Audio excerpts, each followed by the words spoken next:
Good morning, everyone. I'm Jonathan Little. Hope you're having a great Wednesday. What happened to Monday? I was in Albany for a wedding, so I did not get to join you on Monday. And unfortunately, hate to break it to you, Friday I'm not going to be here either because I have to go to a parent-teacher meeting. James is starting school on Monday, and at 9 a.m. on this Friday, there's a parent-teacher meeting, so I'm not going to be here with you on that day, but that's okay, you'll survive without me. Go back and watch one of the past A Little Coffees. All those are available on YouTube, so don't miss out. You might as well go watch them. All right, what are we going to talk about today? Today, we're going to talk about a question that I get very frequently. So, for those who are not paying attention to me, we have just released our cash game masterclass, and one of the most common questions I get about cash games is how do you develop reads on your opponent? Because if you listen to me talk about cash games, very often I'm essentially saying you need to learn to exploit whatever your opponents are doing incorrectly. But how do you know what they're doing incorrectly? So, first things first. This talk, by the way, is going to be on developing initial reads, right? You want to develop initial reads. You want to figure out very generic baseline reads. This can be based on appearance and demeanor / mannerisms, right? So if they show up wearing flashy jewelry or they're wearing a sleeveless t-shirt showing off their giant muscles, very often those players are going to be a little bit loose and splashy. What is it? Oh, you want to say hello? Oh, look at this. Look, if he comes in looking like this, sleeveless t-shirt, he's going to be a little loose and splashy. I can promise you, James I'm going to buy flowers for Christine. Oh, you're going to buy flowers for Christine? Yeah. Oh, that's so nice of you. Yeah, don't touch that. If they show up looking like this, ready to go, look at those guns, then they're probably going to be loose and aggressive. They just are, right? All we need to do now is put some jewelry on you. Here, wear this around your neck. Whoop. Yeah, wear the jewelry around your neck. And now you are a loose, aggressive poker player.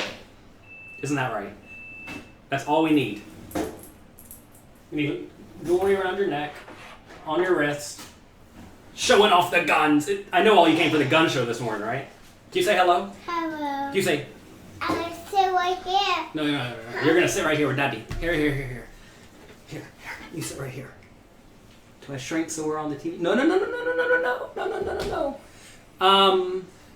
If they show up looking the opposite, wearing a business suit, seem nice and mild-mannered, they're probably going to be on the tight side. Oh, you see Baby Shark? Yeah. No, where? I want to hold it. No, you can't hold it. It's too big.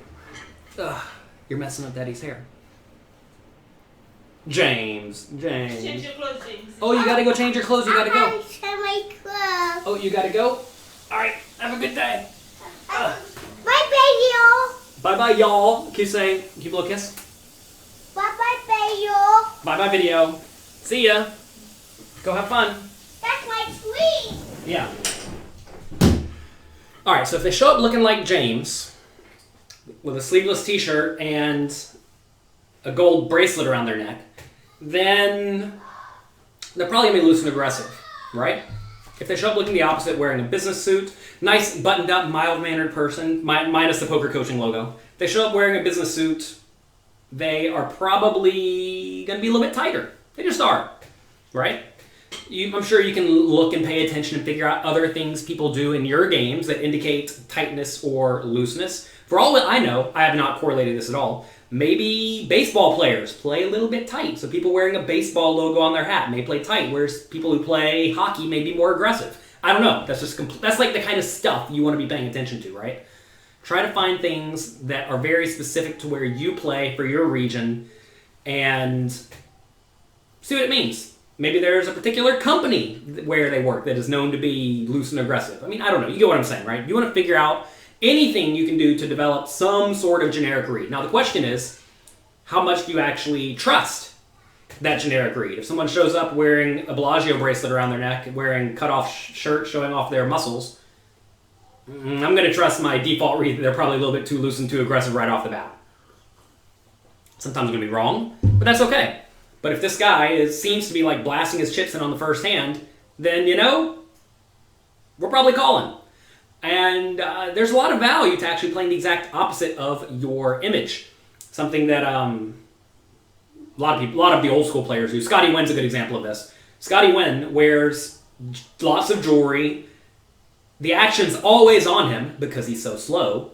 He used to always be sipping a beer, and he didn't put a chip in the pot unless he had the nuts. So he got action like he was crazy because the way he looked, the way he appeared, the way he acts, right? And once you figure this out, you just never pay him off, and he's going to have a rough go at it.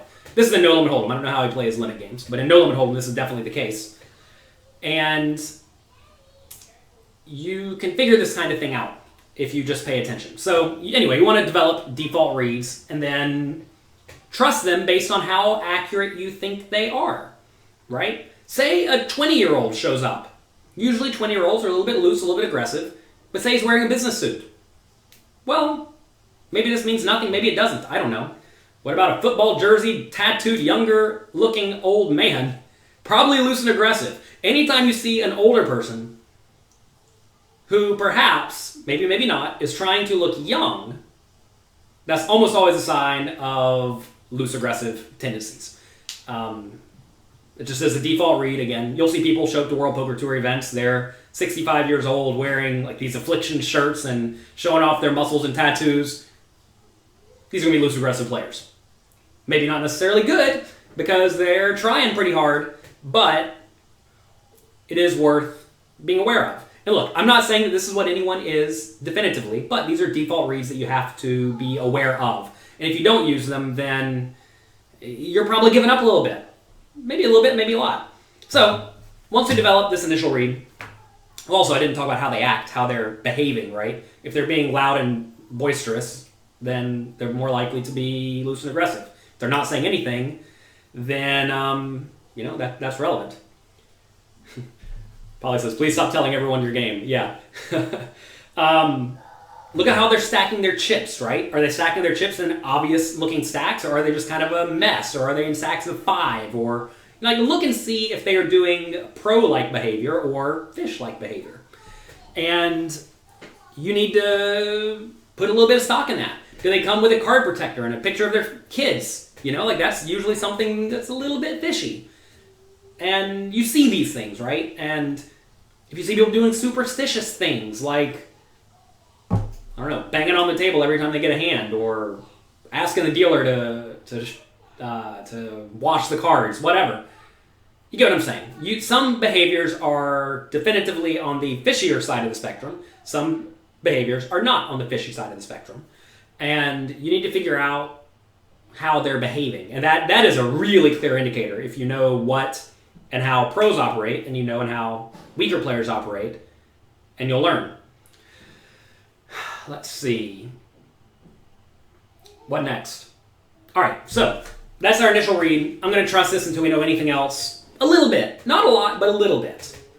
So, like I said, if they show up with a legitimate Bellagio bracelet around their neck, acting with their muscles out, and they're being loud and crazy, and they're raising and re-raising, they just get my money. Now, if after 30 minutes, that player has not put a chip in the pot, now we have a very different read, right? So their actual play at the table should essentially always override any sort of blind, well, it's not blind, you're paying attention, any sort of generic default read, right? So realize that their early play is very indicative of their overall strategy, but their overall strategy may change as they get more information on you, also as maybe they get shallower stacked or deeper stacked, maybe they get tilty, who knows, right? So you want to be looking at how often are they playing hands? A lot, some, or not a whole lot, right? If Mr. James shows up with his Bellagio bracelet around his neck and he doesn't play a pot for 30 minutes, he's a nit, almost certainly. Now, he may get out of line every once in a while and run a big bluff because he feels like it, but he's going to be on the tighter side, and that's okay. If a business person who looks tight and buttoned up shows up and then he proceeds to raise and re-raise every pot, he's not a nit, most likely. You also want to look at how aggressive people are being. So we have the frequency of hands they're playing. Then we want to look at how they are playing, right? So if people are raising and re-raising, that's very different if they're calling, and checking, but they're in every pot, right? So we have loose aggressive players, tight aggressive players, loose passive players, and tight passive players. So all of that kind of thing will indicate how you should play.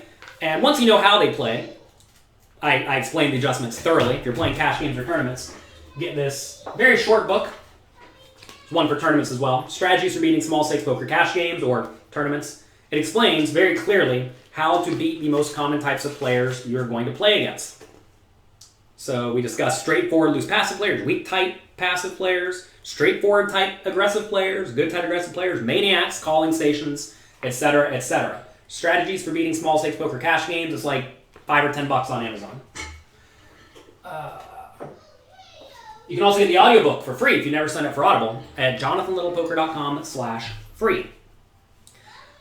So there's a question, how do you get default reads online? Well, you have to pay attention to their play, right? Also, some people's avatars will be very indicative of overall play style. People have pictures of their kids. They're usually on the weaker side. People have an issue of, or a picture of a gun. They're probably more tight and aggressive, right? So, you can make very default reads. If the player is good, like if they are known to be a good, solid winner, don't trust any of this, by the way. But again, like that is a default read too, right? If you know someone is a good world-class player, but they show up and act like a fish, then they're probably just good. The other day, I was playing in Florida, and I showed up. I was being nice and casual, talking to everybody. And this guy, who's apparently a reg, didn't know me, or didn't know my look or whatever. And he eventually figured out who I was, like, oh my God, you're Jonathan Little. He's like, you were giving off super whale vibes.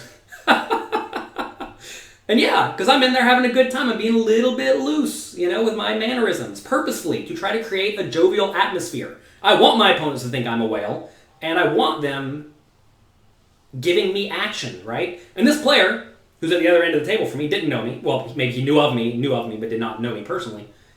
Perhaps he thought I was a bit of a whale, which is great, right? Like, I'm not even trying to necessarily do that anymore because people know I'm not a fish.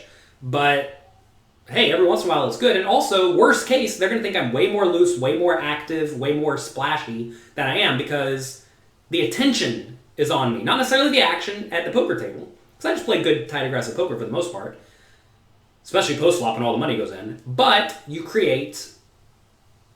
The attention goes to you. And if the attention goes to you, people are going to think that you are much more loose and aggressive than you actually are. So I should address when you go to a tournament, the opposite of your strategy, whatever that means. Let's see. A great time management. I do my best. I try to give you all immense amounts of value for an hour a day. What's advice for someone who's just turning from online to live poker tournaments? Get your tells under control. Pay attention to your opponents and what they are doing, right? How many showdowns until you think you've established baseline behavior? I don't know. I don't really necessarily think like that because quite often you don't get all that many hands at live poker. If you try to see someone present a tell, this is like in a poker tournament, right? Or a cash game you play one time. If you see someone present a tell that you think is a tell, like, okay, he was bluffing when he did this. How often are you really going to see that again? It's like once a day, twice a day, 3 times a day. It's not going to be all that useful, right? So you have to go with generic reads. Like if you see someone super excited whenever a card comes and they visibly appear excited, I'm not going to think, all right, let me correlate this for the next 17 hands so I'm really sure about this. I think, all right, this guy looks excited. I'm folding, right? So you can... I'm pretty quick to make reads, and I think you need to be pretty quick to make reads. How do we play like Scotty Wynn, who plays drunk and loud? Well, if he's playing drunk and loud, he just doesn't put a chip in the pot, right? People think he's going to be a lunatic, but he's not. Also, I think he quit drinking. But if he does still drink, well, whatever. You know what I'm saying? Past Scotty Wynn, you all see on TV. He just plays like a nit. Watch him. He doesn't run many insane bluffs or anything. He just plays good, tight, aggressive poker, and people pay him like he's a lunatic. Let's see... You fumble chips on purpose, or purposely dress younger looking, etc., etc. You try to look uncomfortable. Sure. I would tell you, though, in general, I would not put so much stock in the idea of I'm going to really spend a lot of mental energy looking, appearing, acting differently. I would be much more concerned with learning to play good, fundamentally sound poker. but WPT Florida and Jacksonville in, I guess, a month. Am I playing the 20K High Roller? I'll have money wired there ready to play, but I'm probably not going to play because unless it looks soft, it's probably not worth playing. Let's see. When you're a big spot and you're bluffing and the villain tanks, you start to breathe pretty heavily. Yeah, biological conditioning is very important. As you get more and more experience, this type of thing should go away. Also, Sam, realize that you need to realize that if a bluff is good, you are making a good play, right? And if you're making a good play, why would you be nervous, right? Make a good play. Sometimes you win, sometimes you lose. Understand that that is part of the game. A lot of people at the World Series don't know the rules. A lot of people in all small and medium stakes poker don't know the rules. When they're acting out of turn, doing things poorly, yeah, that's a very clear sign that they are inexperienced. And again, inexperienced doesn't necessarily mean overly loose, overly aggressive, etc., but it means bad, right? And if they're bad, then they're going to do something wrong, and then it's up to you to figure it out, which brings me to my next point. Once you know, roughly, if they're too loose or tight, or if they were too aggressive or too passive, now you want to see if they're doing anything, especially post-flop, that is obviously bad. And if anything is obviously bad, you then want to be figuring out what can I do to exploit this trait that I'm observing. So, for example, say someone continuation bets the flop 100% of the time, but then plays really straightforwardly on the turn in the river. Well, what do you do? Think about it. Rick says, just got third place in World Series Circuit number 6. Congrats. When picking a tournament, what's critical before registering? Having money on you, I guess. So, if your opponent is going to continuation bet way too often, but then not bet the turn unless they have the nuts, just get to the turn every time, right? Get to the turn. Once you get to the turn, then you can maximally exploit them because they're going to play straightforwardly, right? So you want to be watching and observing things like this. You're really enjoying the 6-max class. Please pass that on to just GTO. I definitely will do. Very well put together. Could you do more products using GTO? Seems like there could be a future for that. Yeah, GTO is very relevant. We have just GTO. If you have not, by the way, check out pokercoaching.com/cash. One of my students, just GTO, his graph is the most beautiful graph I've ever seen in cash games. It's just straight up. Straight up, no big downswings, no big upswings, just nice, straight, consistent poker, which is exactly what you want when you're playing cash games. He made a 6-max GTO class just for all of you at pokercoaching.com/cash. That also comes with my cash game masterclass where I explain this stuff and a whole lot more. What are our top resources on developing reads? Oliver, I'm telling you right now, this is really all you need to know. What image does a poker coaching badge give you? Someone who's serious and trying their best. Maybe good, maybe not. At a World Poker Tour final table, I had Shannon Shore, one of the best players in the world, who's on fire recently, wearing a poker coaching patch. And then also a guy, Frank the Tank, who loves to drink alcohol and eat chicken wings, who was doing that at the table. And he was playing very loose and splashy poker. They were both wearing poker coaching badges, but they played very, very different poker. Fun enough, they both got heads up, so that was lucky. Can we talk about using heads-up displays? That's a topic for another day. Basically, they give you all of this advice that I am giving you right now on your opponents, and you just have to know how to use that information to exploit your opponents. Some people say, oh, you don't have heads-up displays anymore, though, so does that mean you can't make reads online? No! You gotta pay attention! Pay attention. Take notes. Even if the notes are only one session notes, right? Figure out what your opponents are doing wrong. How many buy-ins can you lose a night in live poker? You can lose as many as you like. I could probably lose 100 or 200 if I tried hard enough. Obviously, you don't want to do that. How do you know when a tournament looks soft? You just mind looking at who enters. Yeah. What is the pro to non-pro composition? Seems like the more you pay attention and practice, these things become more the center of focus. Yeah, that's absolutely true. You're going to find that as you get used to doing these things, it just becomes habit, right? I can't believe how much your mastering book has helped you. Well, that was the goal. And if you like mastering small stakes and limit hold'em, pokercoaching.com is the next step for you. Do you try to target players you have reads on, if I think they're bad, as spots to use for balance your calling range with hands? I'm not sure what that means, Eric. But if I think someone is particularly bad and I think I know how to exploit them, I'm going to try to play pots with them. Now, that may not necessarily mean calling a lot, because, like, say I think you're just going to raise a lot but then fold to aggression. I'm going to be 3-betting them a lot, right?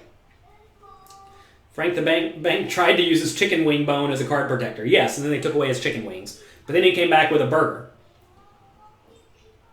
And he tips on staying motivated to study. Realize that if you don't study, you're going to lose. You want to lose? If you lose at poker, like this, poker is a very different game than a lot of games, right? Like if you lose at chess, it just doesn't matter, right? Because your life's going to be fine unless you're a pro chess player, which you're clearly not. Because if you're not motivated to study, you won't be a pro chess player.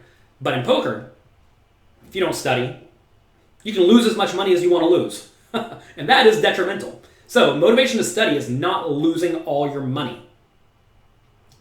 How reliable is a $20 an hour rate after 20 hours of Zoom? Not very. I would tell you to play 200 hours and see where you are then. Also, you may find that you can play really good poker for 20 hours, like an hour or two a day. But you may find once you start putting in significant volume that goes down. Experiment, blah. 20 hours is nothing. 20 hours is literally nothing. That is half of 1 week. Okay? Put in many, many more hours. What was my job before poker? I had a lot of jobs. I worked at a comic book store. I worked at McDonald's. I worked at an airport. The airport was the last one. What's the sustainable live ROI?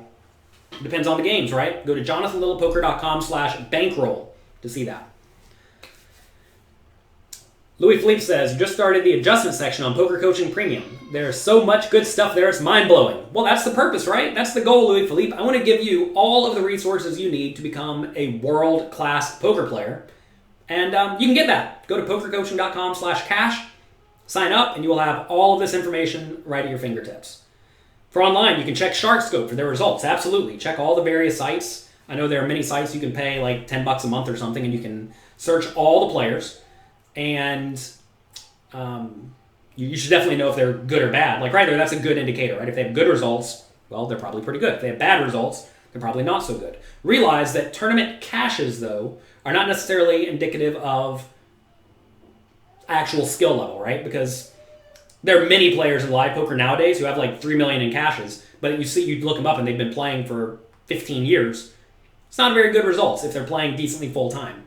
Someone the other day was telling me about someone who thought, he was like, oh no, this person's at my table. I'm like, I don't think this player's very good. I looked it up. The guy had like 2 million in caches over 15 years, and I know he plays all the time, which means he's losing like minus 20, 30, 50%. Not just because you show up and play does not make you good.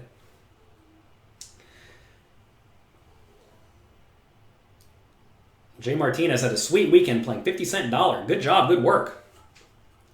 How do you get a poker coaching patch? Send us an email. If you are a poker coaching member, we have poker coaching patches for you. Here's one that's stuck on the wall. You all may not even be able to see that. Oh yeah, you can. Maybe not.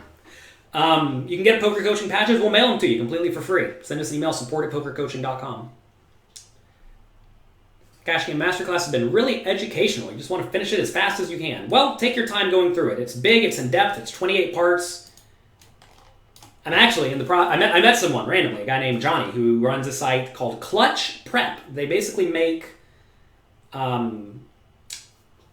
educational courses to help college students get through and actually learn the college textbooks. And he's been giving me advice for ways that I can improve.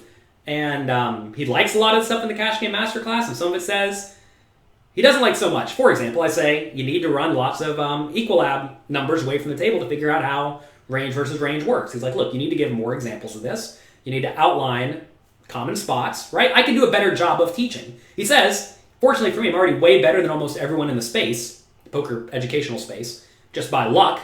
But even I can improve a lot, and that kind of stuff gets me excited, because if I can make my content that you already love even better, we're going to do it.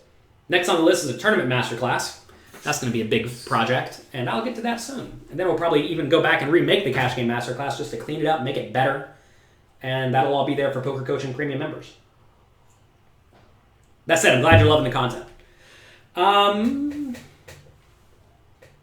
It's important to realize that I make educational materials that either I want today or that I wish I had in the past, right?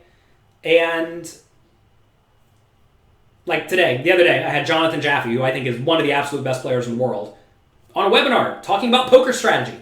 he's going to be doing more content for us. Like, that's what I want. I want to hear the best players in the world talking. We had Fedor Holtz on recently, making content for the Poker Coaching Premium members, and that's what I want, right? And so I'm almost doing that for me, and then I just give it to all of you as well. But also I make content that would help young Jonathan Little, who didn't know the fundamentals, who really did not know how to play very well. And look, I made a ton of mistakes growing up, and I want you to use all of my mistakes and my misery in the past to help you not experience the same downswings I have. Doesn't Matt Affleck have $3 million in cashes in like 15 years? Matt Affleck is a very different example of a player because Matt Affleck doesn't play the high roller tournaments. So Matt Affleck's average buy-in over the course of a year may be $200K, whereas my average buy-in when I was playing a lot was like $600K, right? And you have to realize, I mean, that's the kind of thing you want to be able to look at and understand. Also, Matt Affleck spends a lot of time playing cash games, whereas some players spend no time playing cash games. So if you know roughly how, look, as people who are just straight observers, who are not actually in the game paying attention to people, and seeing how they operate in the real world, you may think that X amount of cashes is good or bad, but it's not. Because it depends on what they're playing, right?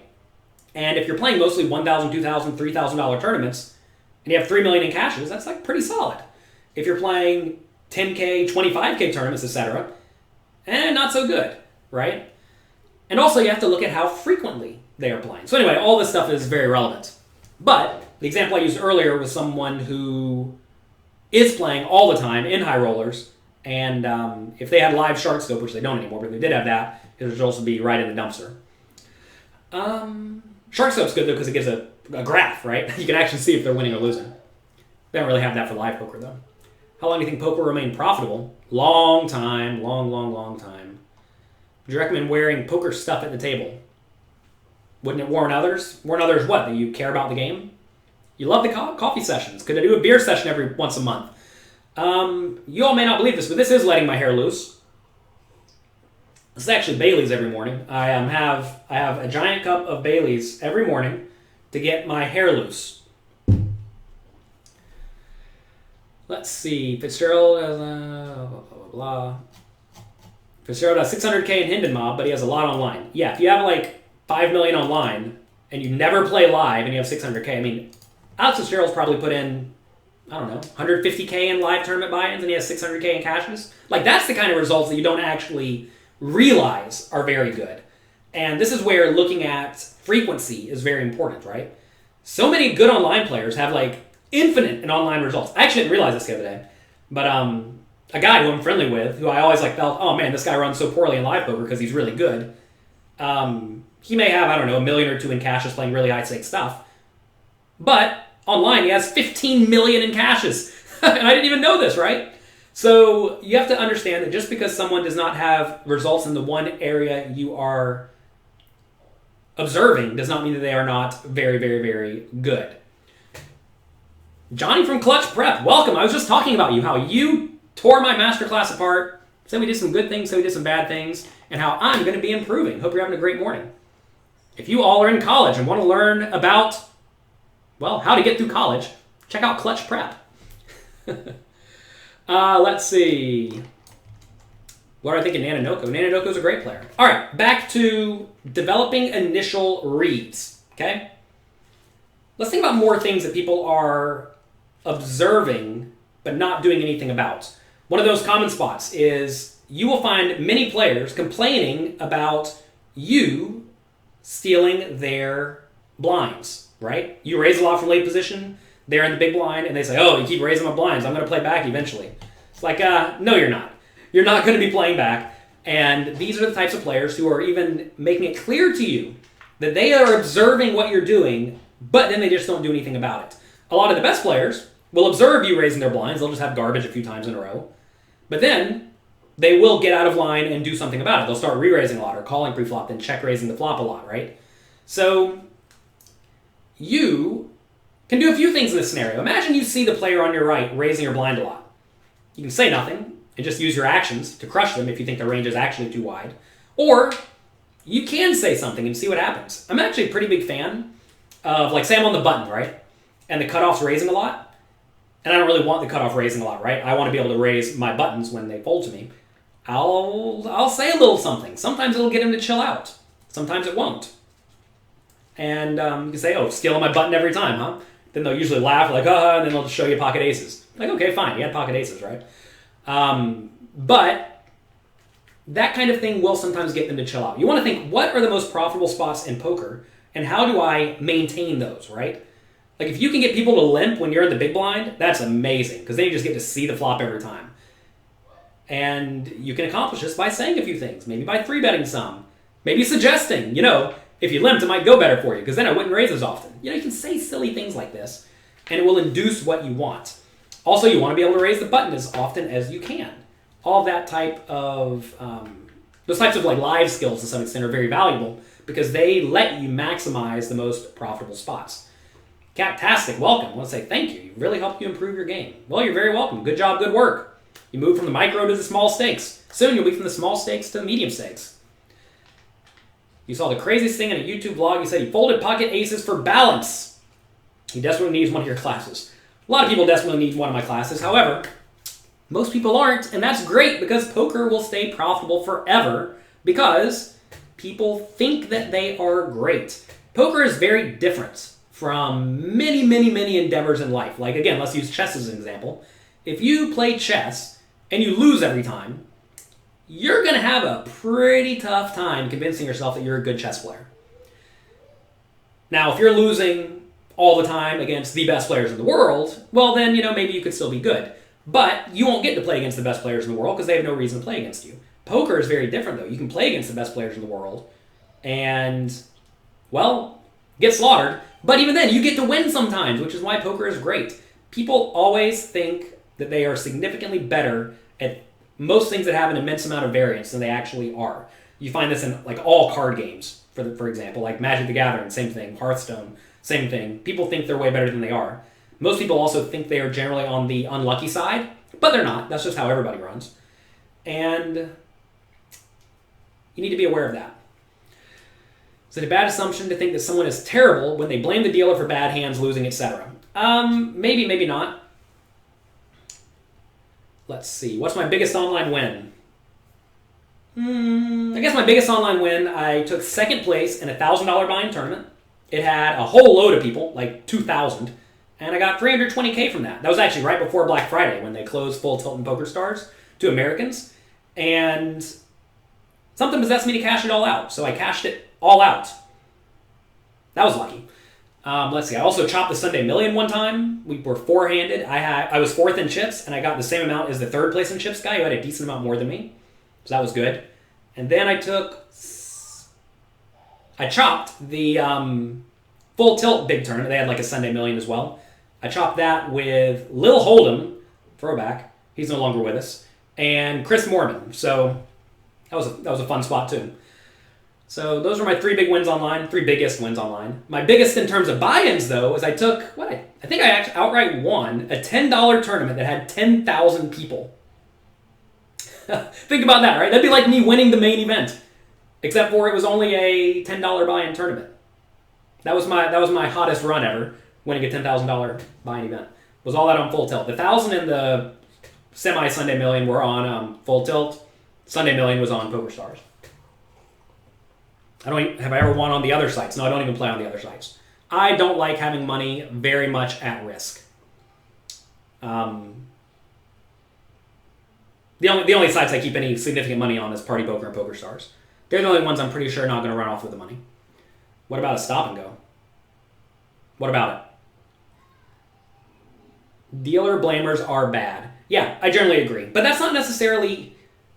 They are bad, as in bad individuals, but they're not necessarily bad at poker. Like, you see a lot of the best mixed game players, the old school people, being jerks to dealers, but they're still sick at poker. And that is very relevant. There are times to fold pocket aces. Yeah, but for balance is not the reason to fold the aces. Let's see. Someone said he's ran bad for 3 years. You can run bad for 3 years if you play, let's say, once a month. It's only 36 sessions, right? You don't seem to enjoy playing. I love playing. Your favorite game was winning after making a final table with a single chip. Good for you. But yes, I love playing poker. Will online poker fully be back in the U.S.? I would say within 25 years, I do think it will be back.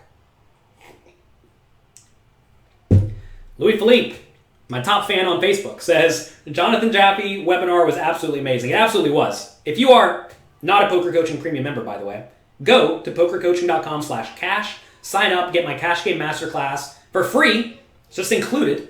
And also, go watch that Jonathan Jaffe webinar. We're going to be having more and more of those, and those are highly, highly educational and valuable. Do I trust, insert, any card room that operates in the shady region of America, meaning not World Series of Poker.com, Party Poker, Poker Stars, and Nevada, etc., Nevada, New Jersey, and wherever else they operate? No, I don't trust any of them. I have literally $0, and I will, for the very foreseeable future, have $0 in the sites that operate shadily within America. Go watch JonathanLittlePoker.com/USA to see my thoughts on these.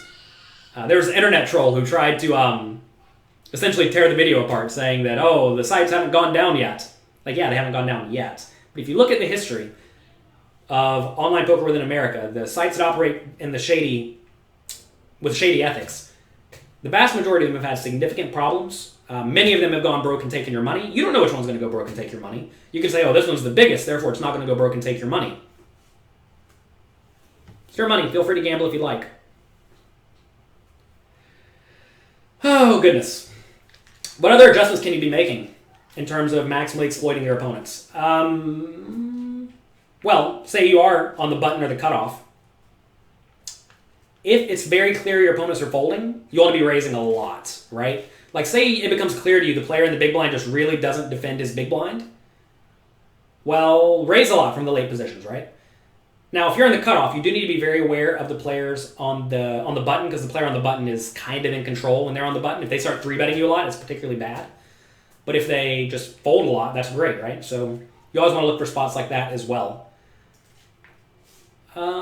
You live in Texas. You can't play on any of the sites that I said, Party Poker and Poker Stars. Sorry. So you have to ask, is it worth it for you to put money on a site that may run off and take your money? You have to figure that out for yourself. Again, just go watch the video. JonathanLittlePoker.com/USA. I outline the sites I think are the least likely to run off with your money and the sites that are most likely to run out with your money, which are all the other ones. But again, that's going to change over time, right? If you see sites becoming very infested with bots, like ACR, now apparently if you play, you're playing with like all bots. Is that a good site to play on? No. What about other sites that are having trouble getting money in and out, right? When you see them shutting off their main sources of money in and out, that's a big concern. Anyway, we're not going to go on about this. How do I play on Party Poker? Don't I live in the USA? I relocated to Hungary, to Budapest. It's a great city. I stayed there for a while, set up a residence, and if you set up a residence in a country, not in America or the other places, like don't go to France or Spain or Italy or any of those, but if you go to a place where it is legal, you can set up a residence, they will set you up with an account. Now, you can't play from inside America, but if I go out of the country, then you can play as much as you like.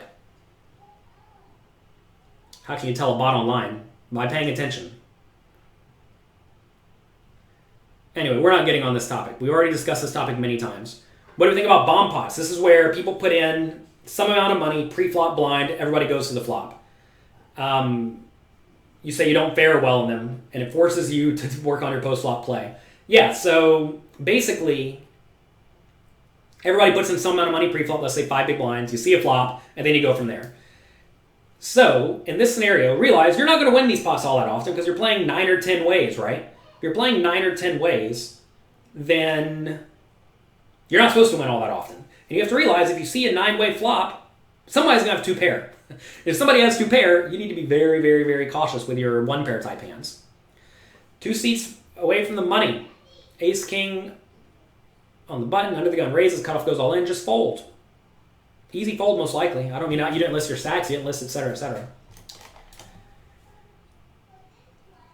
Why Hungary? Because Budapest is great. Have you ever been to Budapest? It's a sweet city. Dobomano is from Budapest. Welcome. Hello. It's a sweet city you have there. I like Budapest. I like Austria. I like Prague. These are all great places. Why Budapest? Because it was easy. And I was there anyway. For most sessions, you can match all the profit loss to one major hand that you won or lost. Is that normal? Maybe, maybe not. It depends. It sounds like you're playing really tight poker. You may be playing too tightly, or maybe not, depending on your games. But say you do get to play. What's up? You're leaving? Yeah. Oh, where are you going? I'm going to teacher. I will buy flowers. You're going to buy flowers? Yeah. Who are you going to buy flowers for? Green flowers. You're going to buy green flowers? Yeah. Oh, you're so sweet. I then buy green flowers. And you're going to give her a hug, right? Yeah. Okay, good boy. You're a good boy. Can you tell everybody good luck in your games today? Fire truck. You got a fire truck? Yeah. Cool. Look, show everybody. They see fire truck. A fire truck. You got a fire truck right here. Right here. Daddy has poker coaching logo. Pocket fire will go. Yeah, poker coaching logo. Try again. What? G for Grandpa. Yeah, G for Grandpa. That's right. What else do you see? Nothing. Oh. O. What's O for? Awful. O's for ostrich. Asterisk. Yeah, G for Grandpa though. Sugar. A. A for. Huh? What's A for? G. A for apple. G for Grandpa. G for Grandpa. All right, go. I'll see you. Tell her bye bye. I have fire truck. Yeah, you do have a fire truck. That's right. All right, see ya. Love you. Have a good time. I have fire truck. I have G for Grandpa on my shirt. All right. Each game requires a unique approach. That is definitely true. Some games require tight aggressive play. Some games require loose aggressive play. If your game has a lot of rake, you need to be playing tightly. Thomas, can Thomas speak a bit yet? No, Thomas can't say anything. That's James. James can say a lot. Thomas can't say anything. 8-month-old kids can't say a whole lot. Is it logical to think that you have the house players or the game is rigged? I mean, yeah. I don't play in home games very often unless I know everyone there and they don't take much rake and it's people pay immediately with a check. Like, I mean, I don't like playing when I might get robbed, when I might get cheated, when I might not get paid. I don't need that in my life, right? At some point, you just don't need to put up with the nonsense. And fortunately, I'm in a spot in life where I don't have to put up with the nonsense. Let's see. You can tend to play all your tables the same. When multitasking, you end up on downswings and getting on tilts. I mean, if you're playing a lot of hands, inevitably you're going to have big swings, right? Welcome to poker. Would you teach my kids to play poker? Sure. I teach them to play all sorts of stuff. Very close to Slovenia. Did I visit Slovenia? I did not. But hey, my friend Blas Zerjau, who won $1.3 million in the Party Poker 10K last year, started with a $20 buy-in and turned it to $1.3 million. He's from Slovenia. And he's going to be smart with his money, which makes me so happy. So many kids who get a hold of $1.3 million, they just donate it. He's like, no, I'm going to put $1 million in, I'm going to invest $1 million, buy a house for myself and my mom, and then play poker with like 200 or 300K. There you go. Good to go. What does it mean when you say a hand is in your bluff range? Well, you have a value betting range and a bluffing range that make up your whole range. And if a hand is in your obvious bluffing range, then you bluff with it. For example, if there are 3 hearts on the board and you have the ace of hearts, but no flush, you have ace high on the river, that's going to be a bluffing hand because you're trying to get your opponents to fold out a lot of marginal stuff, and you make it harder to have your you make it harder for your opponent to have the flush, right? The SI flush, because you block it. They can't have it.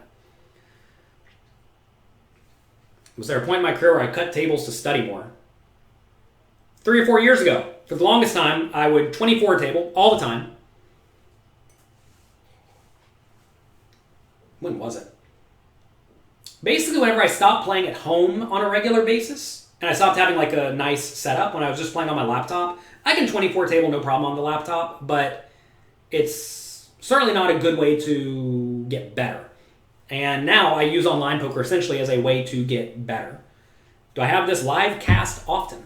This is a show called A Little Coffee. We do it Monday, Wednesday, Friday, 9 a.m. Eastern Time. If you missed any of the episodes, look, these are all the notes from all the episodes. I don't know how many this is. We'll call it 100. We've had 100 1-hour talks with all of you. We'll put this one here. We're done. I'm going to make this into a book one day. You know, you got to make sure you use the material you have. And if you make 100 1-hour shows, you might as well do something with it. You can find all those on youtube.com/floattheturn or just jonathanlittlepoker.com/YouTube. It'll go right there. Do you want to show your opponents when you're bluffing? No, don't show your opponents when you're bluffing. Unless it'll make them go on tilt, right? But anyway, Muggy, like, am I cutting tables to get more to pay attention better? Yes, I have recently, and that's just because I've realized that I'm playing purely to practice. How many copies of Modern Poker Theory do you have back there? 3 down there, 1 up there. These are reserved for people.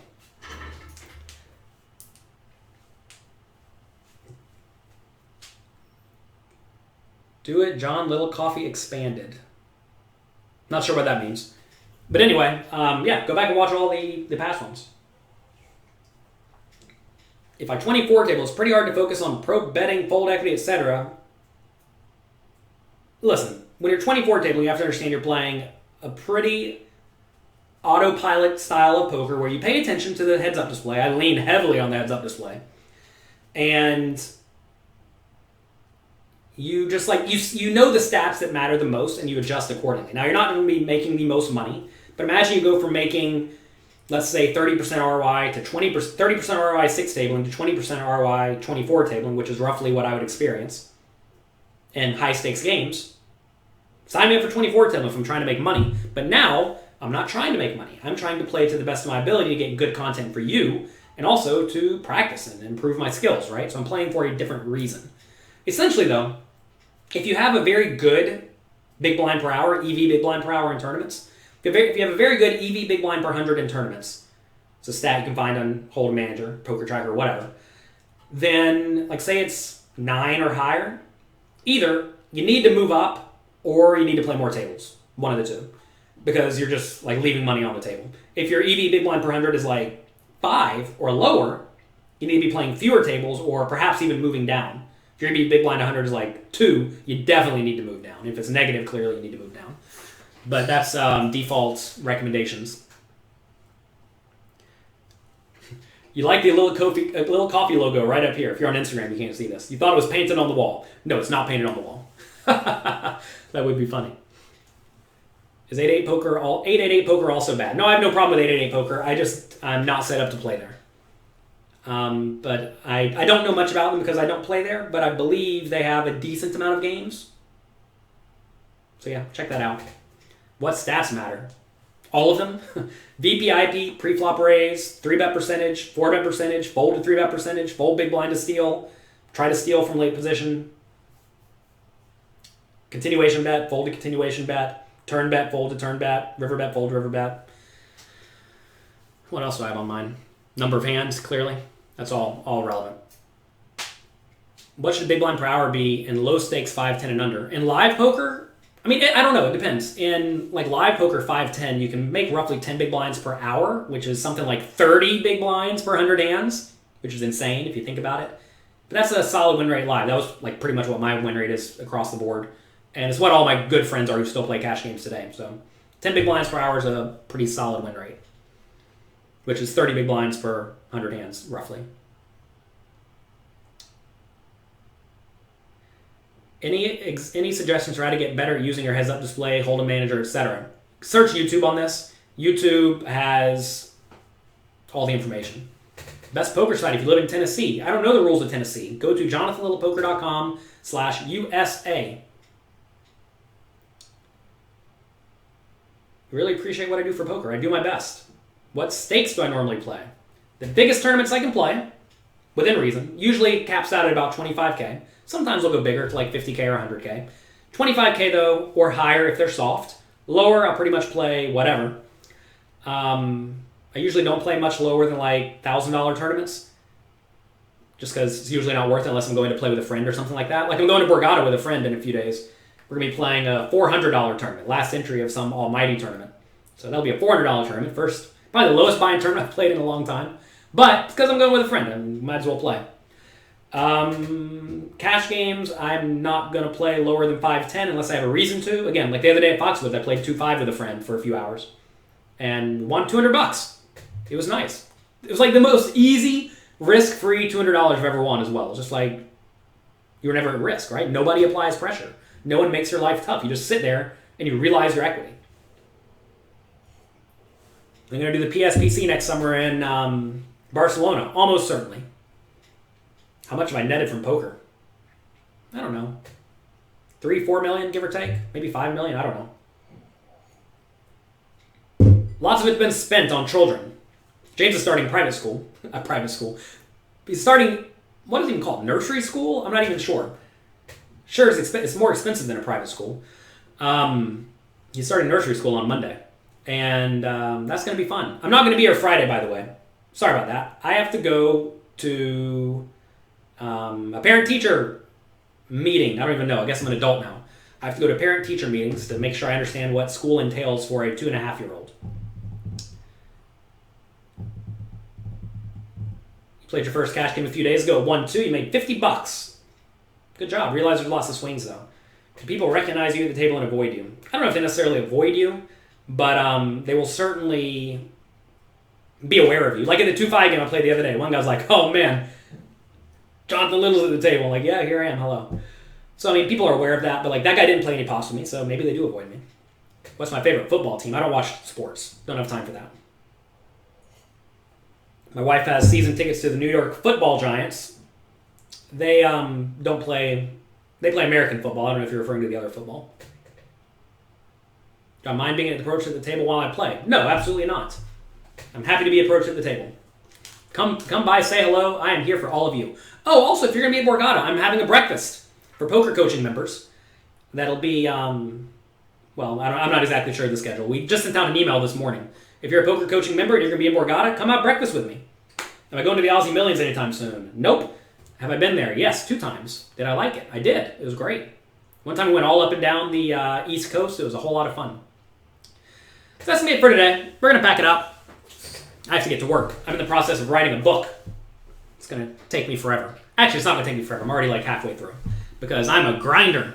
I'll sit here in this chair for the next, what time is it? 10? 11, 12, 1, 2, 3, 4, 5, 6. We'll probably sit here for 6 hours today. I have to go out and get some pants. Because I made the mistake of ironing some pants that you're not supposed to iron. That was a mistake. So I have to go get new pants. And maybe I'll get a haircut. We'll see. But yeah, so I'm not going to be here on Friday, but I will be back on Monday. Almost certainly. James starts school on Monday. I think I can take him to school at 8:45, drop him off, and then be back here by 9. So I don't foresee a problem. So that's going to be it. Have a great day. Enjoy yourselves. Be nice to someone. Have a great time. Share this with your friends. If you like this show, click like, click subscribe. That'd be very beneficial to me.